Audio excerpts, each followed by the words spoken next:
is the Hoka Rocket X3.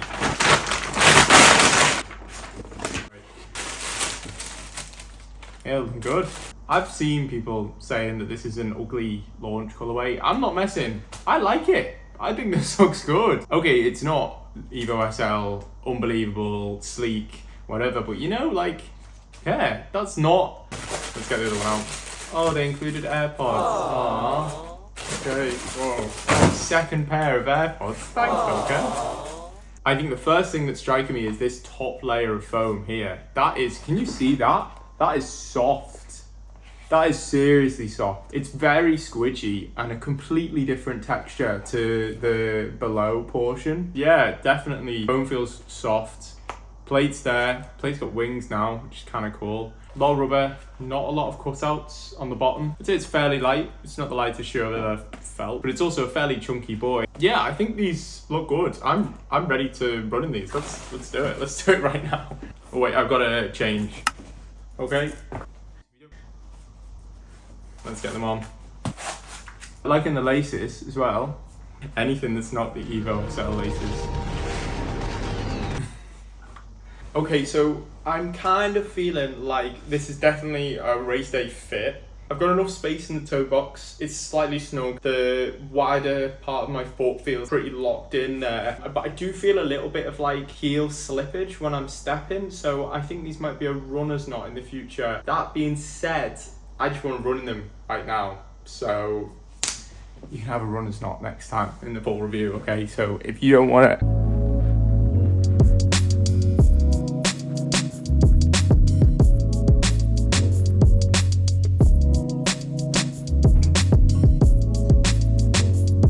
it's a hot day. I just did my first run in these and I got some opinions. Some quick stats about the Rocket X3, the third iteration of the Hoka Rocket series, which is kind of the sibling shoe to their Cielo X1 line. This is Hoka's original carbon plated shoe, so it's seen some iteration since the first time it debuted in around 2020. So there's a 7mm drop in the shoe. There's a dual density foam, so I'm going to bring it a little bit closer to you and hopefully it's going to focus up. So you've got the top layer, which is noticeably softer and squishier, and then you've got the bottom layer, which does feel like a little bit more of a carrier foam, but definitely to the touch still feels like a super foam. And these are both P-Bax foams. They're super critical foams, although they've both got a really different feel to them. So the top layer has this kind of like sticky, almost like slimy feel to it, whereas the bottom layer is your traditional like foam, almost like the styrofoam feel that you'd get in something like an Ultra Boost. When I was running, it didn't feel like those kind of clunky two-layered foam shoes. It really felt like the foams were running in harmony. So that was helpful, useful, nice, big fan. It's 227 grams. That is not the lightest super shoe I've ever seen in my life. It's also not the heaviest. This doesn't have that feeling of like the bigger, more mechanical kind of running shoes. This is a more nimble, more economic running shoe that is more in the vein of the firmer, snappier shoes. It's a neutral shoe and it's got this sort of rear midfoot cage system. I think that's this. It's the sort of sidewall system of the foam. I don't think this is a carbon racing shoe with an emphasis on stability, but I would say that it is a stable shoe.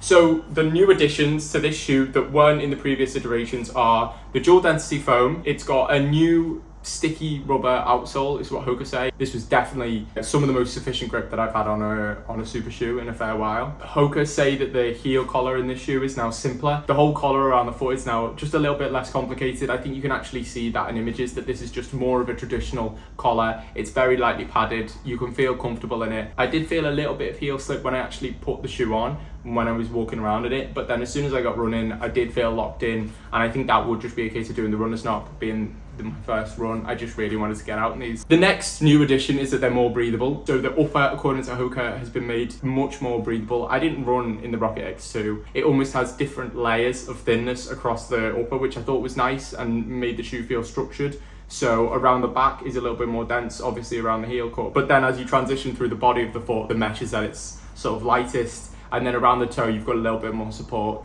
I would say that it was a fairly breathable shoe. It's a hot day out today, and I did feel some hot spots when I was running. It wasn't ridiculous. I didn't feel like, oh my God, I can't run. They definitely weren't the coolest shoe I've ever ran in. That being said, you'd be hard pressed to find many shoes that would go well in this heat without really starting to heat up your feet. So take that with a grain of salt. I think this is a really good upper. It's standard, it's not crazy, it's not breaking any rules, it's not outrageous, it's not at the cutting edge of technology yet. It's a really sturdy, reliable upper. And that will take me into my notes on the shoe as a whole. Now, you're probably going to expect me to say, right, that this is a reliable carbon plated shoe that will sort of do its job and feel fine, and it's not the leader of the pack, and it's also not the worst trainer that I've ever ran in. And I actually think I've got a little bit more of an interesting opinion than that, because this shoe surprised me when I was running in it, genuinely. I was expecting this to be sturdy, reliable, mechanical, and I didn't really feel any of those things. And in fact, I felt this was versatile and nimble and actually could really click through different paces with a lot of comfort, which I don't think was something that I expected at all, really, and I'm really happy about. So the run I did today was a sort of progression triangle where I sort of clicked up the gears into about 5k pace and then clicked back down. And at every single one of those paces, including easy pace, the shoe felt comfortable, it felt snappy, it felt like it could just sort of work to whatever pace I needed it to. If you're running slow in a fast, snappy, hardcore carbon plated shoe, I think sometimes it can feel like an absolute drag. And in the Rocket X3, it felt comfortable, controllable, manageable, still responsive at those nice, calm paces, which I'm a big fan of. My main takeaway is this is a versatile shoe.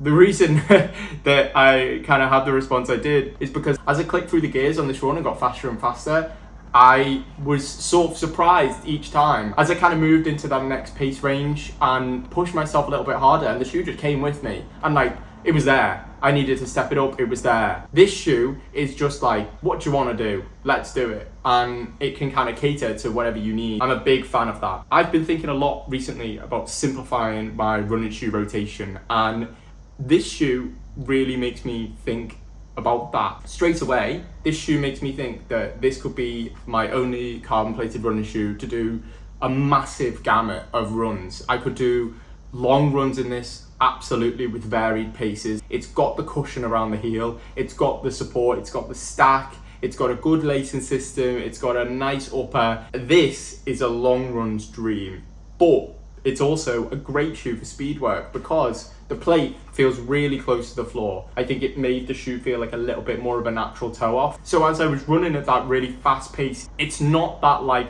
boom feel almost, you know, when you really feel the carbon plate load and then launch you, and it's almost like clicking underfoot with each step. This isn't that. This is a natural, flexible stride shoe that really like matches you at whatever you need to do with it. So if you're looking to build a rotation with one carbon plated shoe and a daily trainer, I think you're looking at a really, really good option here, because this is a versatile carbon plated shoe that can do a lot of things well.